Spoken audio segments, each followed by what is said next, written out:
Here we are down Vallis, and I'm recording this one as a little appendage to the week because I felt a little bit disappointed by a couple of people.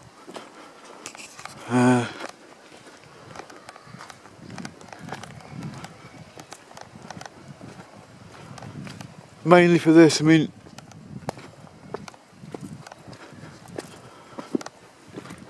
this is where we sometimes come on fires.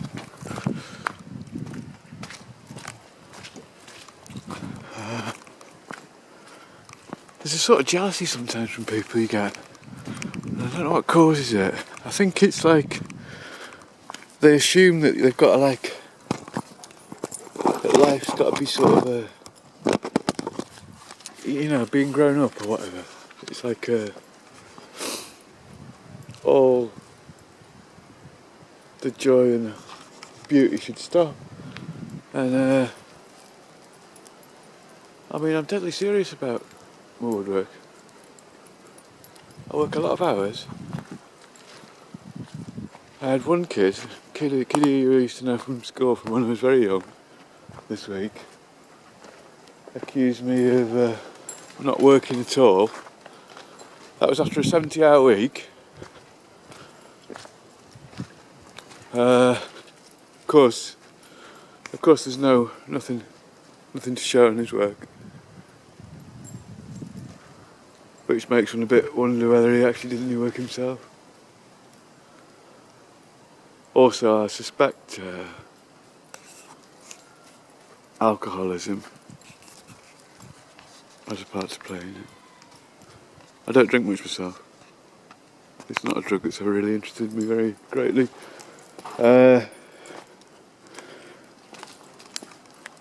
And the other one was from someone much closer to home, which is in, and I think that was about jealousy as well. To be fair, I mean, if you can't find a reason for things, why someone's had a go or something, I think it's quite often you look to jealousy.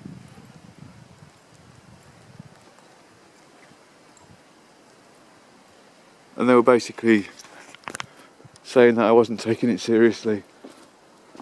Now, depends what you mean. I've tried to show you a very sophisticated woodworking technique this week. I've taken you to a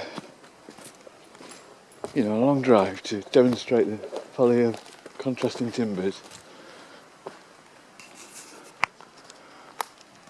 I've explained a lot of the reasoning behind what I do. And okay, I did say, about trees and stuff, tree hugging and shit like that. I'm not exactly a tree hugger, but I think woodwork is, you're working with a live material. It never stops moving. It's not like metalwork.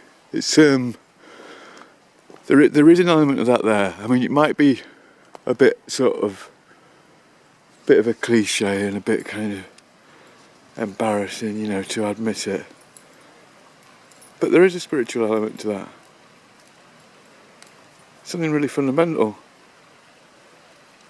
It's like, like my connection to him. Siberian Huskies are 10,000 years old. They found bones of. Chick-Chuck Indians who were kept by. Well, they weren't kept in the summer, they just lived around the camp. In the winter they joined together with their tribe. And they'd form sleighs, and they'd go for up to 100 miles a day they'd go. And they say they can't train them. They say you can't train them. And there's some truth in this. They won't do tricks for you now. Well, they'll do it once, but then they'll think, what's in it for me? And this is probably because if they're the lead dog of a pack, pulling a sled, they've got to take that decision against your will. They've got to say, no, the ice is cracking, you can't see this, and say no to you. And so they do.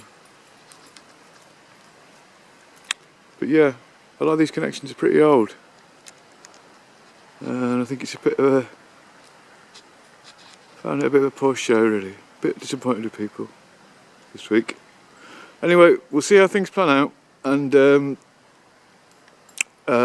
keep woodworking.